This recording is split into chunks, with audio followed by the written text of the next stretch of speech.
क्या आपको पता है कि इंग्लिश लैंग्वेज में 80% ऑफ वर्ड्स नाउन्स होते हैं? नहीं पता था ना आपको? अब आपको पता था या नहीं, ये आप मुझे नीचे कमेंट सेक्शन में जरूर बताइएगा। आज का ये जो वीडियो है इसमें हम बाकी के जो हमारे 5 टाइप्स ऑफ नाउन्स थे उन्हें डिस्कस करेंगे। प्रीवियस वीडियो में हमने 6 तरह के नाउन्स देखे थे, जिनमें हमारे proper nouns, common nouns, concrete nouns, abstract nouns, countable और अनकाउंटेबल नाउन्स को हमने जाना और सीखा था। आज हम कौन से नाउन्स को डिस्कस करने वाले हैं, चलिए इस वीडियो में आगे देखते हैं।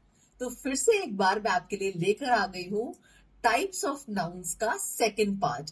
अब बाकी के जो बचे हुए नाउन्स हैं एक झलक हम उन्हें भी देख लेते हैं। तो 7th टाइप जो हम डिस्कस करेंगे अनकाउंटेबल नाउन्स के बाद कंटिन्यूएशन में, वो है कलेक्टिव नाउन्स।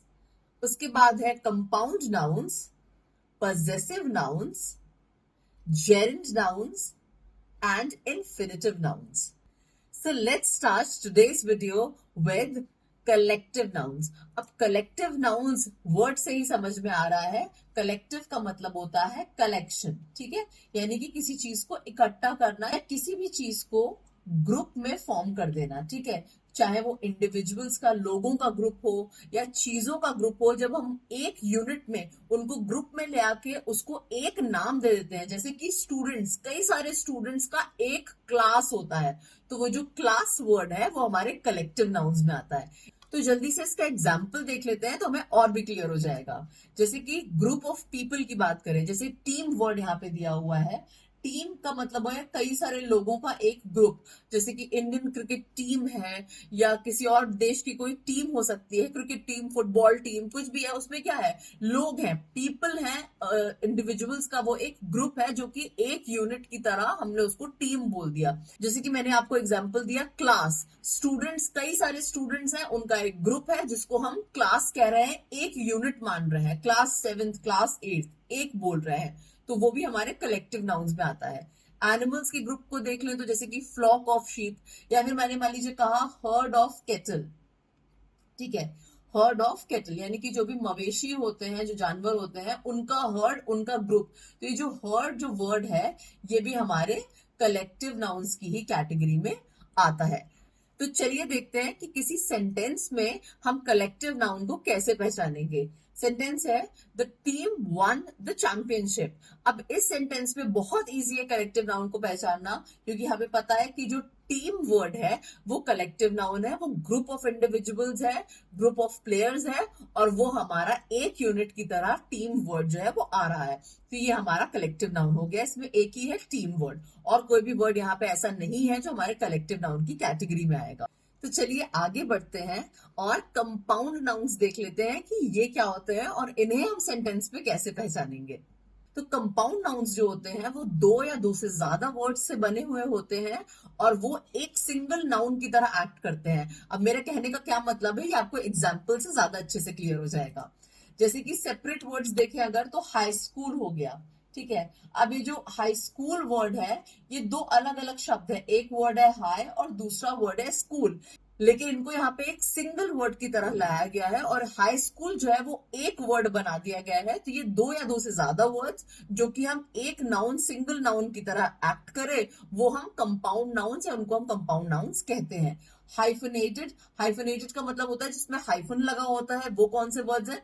जैसे कि mother in law, mother in law में यहाँ बीच में देखिए आप हाइफन लगा हुआ है, या father in law, sister in law, इस तरह के जो वर्ड्स होते हैं, कई सारे वर्ड है लेकिन उनको आपस में जोड़ करके एक वर्ड बना दिया गया है, सिंगल नाउन की तरह देखा गया है, तो ये हमारे कंपाउंड नाउन्स होते हैं। और तीसरा जो कंबाइंड है, यानी कि जिसमें स्पेस नहीं होता बीच में, जैसे कि हाई स्कूल जो है वो दो अलग अलग वर्ड्स हैं, हाई और स्कूल, इसको एक साथ लाया गया है लेकिन फिर भी अलग अलग स्पेस बार दे करके या स्पेस दे करके हम हाई, फिर स्पेस देते हैं, फिर स्कूल लिखते हैं, सेपरेट वर्ड्स हैं और इनको सिंगल नाउन की तरह देखते हैं। फायर ट्रक हो गया, फॉर एग्जांपल अगर मैं कहूं फायर ट्रक, तो फायर ट्रक जब हम लिखेंगे तो फायर ट्रक भी ऐसे लिखेंगे ना कि फायर के बाद थोड़ी स्पेस देंगे और उसके बाद ट्रक लिखेंगे, लेकिन ये भी एक वर्ड की तरह, एक सिंगल नाउन की तरह एक्ट कर रहा है। अब जो कंबाइंड करके एक्ट करते हैं, यानी कि एक साथ, जिनमें बीच में स्पेस नहीं देते हैं, फॉर एग्जाम्पल टूथपेस्ट हो गया, टूथ एक अलग वर्ड है, पेस्ट एक अलग वर्ड है,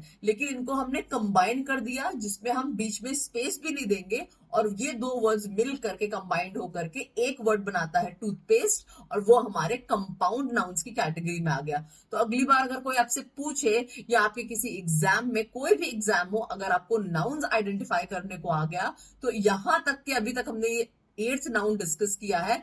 प्रीवियस वीडियो में हम 6 नाउन्स देख चुके हैं, अभी हमारा एक 7th नाउन हमने कलेक्टिव नाउन देखा, and this is the 8th noun compound noun. आपको बिल्कुल भी प्रॉब्लम नहीं आएगी। और जैसे जैसे हम आगे बढ़ेंगे और 11th नाउन तक पहुंचेंगे, उसके बाद तो फिर जो भी एग्जाम आ जाए उसमें नाउन्स पहचानने को आ जाए, आप कभी कुछ गलत कर ही नहीं सकते, ये मेरा आपसे प्रॉमिस है। चलिए आगे बढ़ते हैं और सेंटेंस में यूज देख लेते हैं कंपाउंड नाउन्स का। She packed her notebook and toothpaste for the trip. अब इसमें कंपाउंड नाउन कौन कौन से हुए वो देख लेते हैं। नोटबुक वर्ड जो है, यहाँ पे हमारा नोट एक सिंगल वर्ड हो गया, बुक एक दूसरा हो गया, तो कंबाइंड में नोटबुक जो है वो हमारा कंपाउंड नाउन्स में आ गया। दूसरा हमारा ऑब्वियस सी बात है, टूथपेस्ट वर्ड जो है वो भी अभी हमने देखा था कि हमारा कंपाउंड नाउन्स में ही आ गया, क्योंकि टूथ जो है वो एक वर्ड हो गया, पेस्ट एक वर्ड हो गया, बट यहाँ पे इसको हम एक साथ मिला करके लिख रहे हैं टूथपेस्ट, तो ये हमारे कंपाउंड नाउन्स में आ गया। मदर इन लॉ या फादर इन लॉ जो वर्ड है वो भी हमारा कंपाउंड नाउन ही हुआ, बट वो हाइफनेटेड है, उस पर हमने बीच में हाइफन लगाया है। और सेपरेट मैंने आपको एग्जांपल दिया ही था, हाई स्कूल और फायर ट्रक। और भी क्या एग्जांपल्स हो सकते हैं कंबाइंड या हाइफनेट या सेपरेट वर्ड्स में कंपाउंड नाउन्स के, ये आप मुझे नीचे कमेंट सेक्शन में जरूर बताइएगा। चलिए आगे बढ़ते हैं और देखते हैं कि पजेसिव नाउन्स क्या होते हैं और इनका क्या मतलब होता है। तो पजेशन वर्ड जो है, इसका मतलब होता है किसी चीज पे अपना हक जमाना, किसी का अधिकार होना किसी चीज पे। फॉर एग्जाम्पल अगर मैं कहूं कि दिस इज माई स्टाइलस, या कुछ और मैंने वर्ड ले लिया कि दिस इज माई पेन या दिस इज माई रूम, कुछ भी मैंने कहा, तो जिस चीज पे मेरा हक है, जिस चीज पे मेरा अधिकार है, उसको हम पजेशन शो करने के लिए वो जो वर्ड्स होते हैं उन्हें हम पजेसिव नाउन्स कहते हैं। तो ओनरशिप या पोजेशन शो करता है। और इसको कैसे हम फॉर्म करते हैं, एक अपोस्ट्रोफी लगा देते हैं और उसके बाद हम एस लगा देते हैं। अब अपोस्ट्रोफी का जो है वीडियो मैंने ऑलरेडी बना रखा है, मैंने चैनल पे अपलोड कर दिया है, तो ऊपर जो आपको आई बटन में लिंक दिख रहा है उस पर क्लिक करिए, और अपोस्ट्रोफी और सिंकपी क्या होता है इसके बारे में मैंने वीडियो बनाया है, उसे जरूर देखिएगा। अपोस्ट्रोफी के बारे में आपको पूरी इंफॉर्मेशन उसमें मिल जाएगी। अभी चलते हैं और एग्जाम्पल्स देख लेते हैं कि अपोस्ट्रोफी लगा करके पजेसिव नाउन्स हम कैसे बनाते हैं। तो जैसे कि मैंने कहा गर्ल्स बुक, सिंगुलर की बात करें, एक वचन की बात करें तो गर्ल्स बुक, एक लड़की है उसकी किताब है, तो हमने यहाँ पे अपोस्ट्रोफी लगाया गर्ल के बाद और यहाँ पे एस ऐड कर दिया, ये बताने के लिए कि लड़की की किताब है वो गर्ल्स बुक है। प्लूरल की बात करें तो प्लूरल में यहाँ पे आ गया टीचर्स लाउंज। लाउंज का मतलब होता है स्टाफ रूम। सिंपल शब्द में कहें अगर तो जो स्टाफ रूम होता है जहां पे टीचर्स बैठते हैं उसको हम लाउंज भी कह सकते हैं।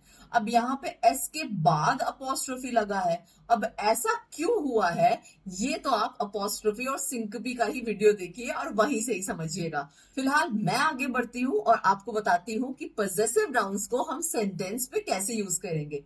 जैसे कि मैंने कहा the girls book was on the table, तो साफ साफ पता चल रहा है कि जो गर्ल्स बुक है यानी कि लड़की की किताब, यहाँ अपोस्ट्रोफी एस भी लगा हुआ है, ये हमारा पजेसिव नाउन में आएगा, क्योंकि गर्ल भी हमारा नाउन है, बुक भी नाउन है, तो ये दोनों ही, गर्ल्स बुक जो है वो पोजेशन शो कर रहा है, तो ये दोनों ही वर्ड्स जो है वो हमारे पजेसिव नाउन्स में आ जाएंगे। इसके अलावा आप कह सकते हैं कि टेबल भी तो वर्ड जो है वो भी तो नाउन है, वो नाउन जरूर है, ठीक है, it is a noun, but वो पजेसिव नाउन में नहीं आती है, इसलिए हम यहाँ पे टेबल को कंसिडर नहीं। आगे बढ़ते हैं और जेरंड नाउन्स जान लेते हैं कि ये कौन से टाइप के नाउन्स होते हैं। तो जेरंड जो है वो हम वर्ब्स से डिराइव करते हैं। वर्ब्स अभी हम आगे देखेंगे पार्ट्स ऑफ स्पीच में, बट यहाँ पे जेरंड नाउन्स को समझने के लिए मैं शॉर्ट में बता देती हूँ कि वर्ब्स जो होते हैं उनका मतलब आप सिंपली समझ लीजिए एक्शन। कोई भी एक्शन या क्रिया, हिंदी में अगर हम कहें तो क्रिया, जो भी चीज, जो काम हम परफॉर्म कर रहे हैं वो वर्क या वो जो काम है वो वर्ब की कैटेगरी में आता है, वो वर्ब कहलाता है।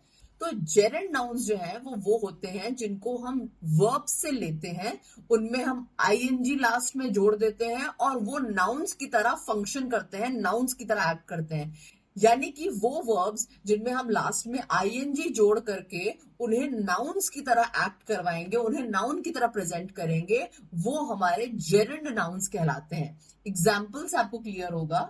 जैसे कि मैंने कहा स्विमिंग इज फन। स्विम जो वर्ड है, स्विम करना एक एक्टिविटी है, स्विमिंग करना मतलब तैरना। तो स्विम करना मतलब कोई क्रिया हो गई, कोई काम हो गया, ठीक है, तो वो हमारा वर्ब हो गया स्विम वर्ड।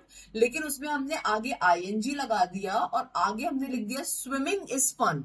यहाँ पे स्विमिंग वर्ड लगा दिया कि स्विमिंग करना फन होता है, स्विमिंग इज फन। तो यहाँ पे जो स्विमिंग वर्ड है वो वर्ब नहीं बल्कि नाउन की तरह एक्ट कर रहा है। और ये कौन से टाइप का नाउन है, ये यहाँ पे जेरेंड नाउन की तरह एक्ट कर रहा है।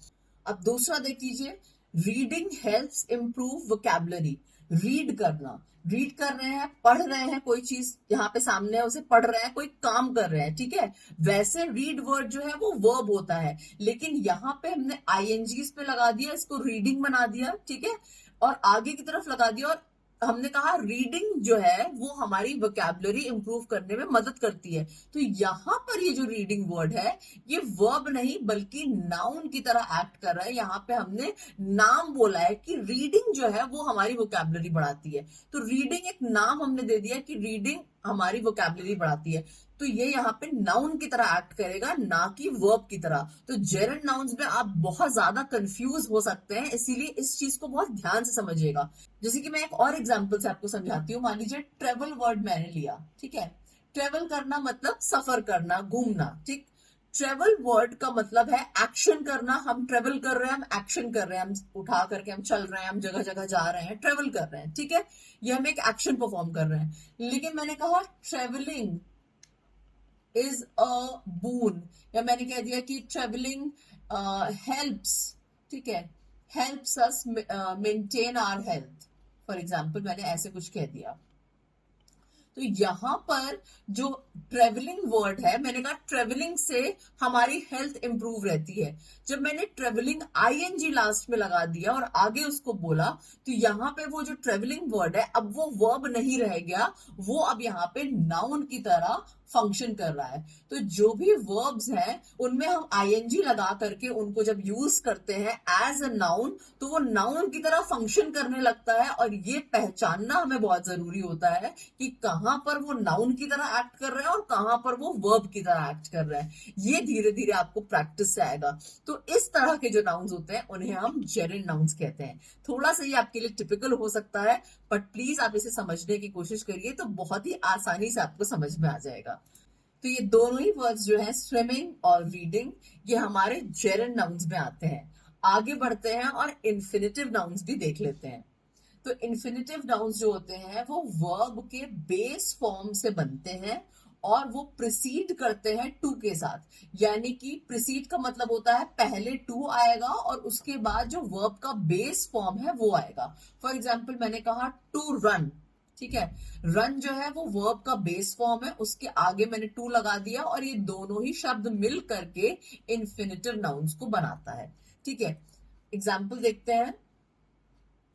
टू रन इज हेल्दी, यहाँ पे जो टू रन वर्ड है ये हमारा नाउन की तरह एक्ट कर रहा है और ये इन्फिनिटिव नाउन्स में आता है।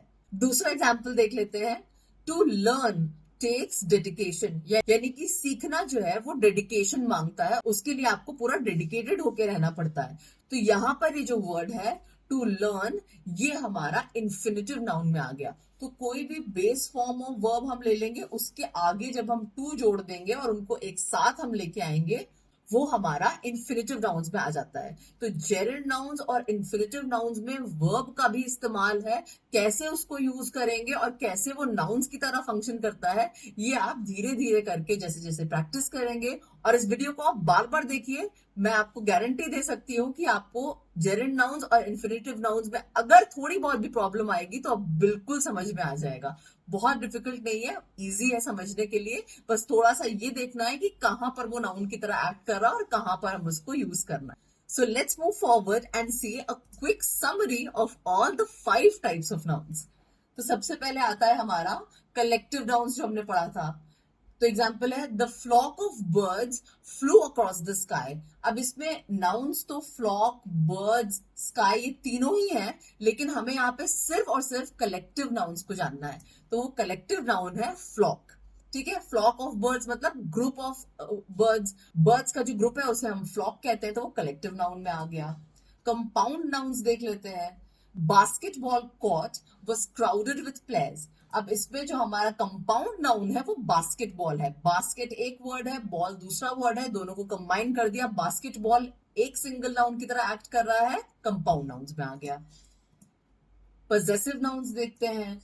The cats toy was under the sofa. अब आप भी पहचान जाएंगे कि इसमें पजेसिव नाउन क्या है। Yes, you are absolutely correct, it is cat's toy. Gerund nouns देखते हैं। Cooking is her favourite hobby. Cook करना वर्ब हुआ, यहाँ पे आईएनजी ऐड कर रहे हैं और हम कह रहे हैं कि कुकिंग जो है वो उसकी फेवरेट हॉबी है, तो यहाँ पे कुकिंग जो है वो फंक्शन कर रहा है एज अ नाउन, तो कुकिंग जो है वो यहाँ पे जेरन नाउन हो गया। और लास्ट हम देखते हैं हमारे infinitive noun. To travel the world is her greatest dream. इस सेंटेंस में बहुत ही इजी है इन्फिनिटिव नाउन को पहचानना। टू ट्रेवल जो वर्ड है वो हमारे इन्फिनिटिव नाउन्स में आ गया।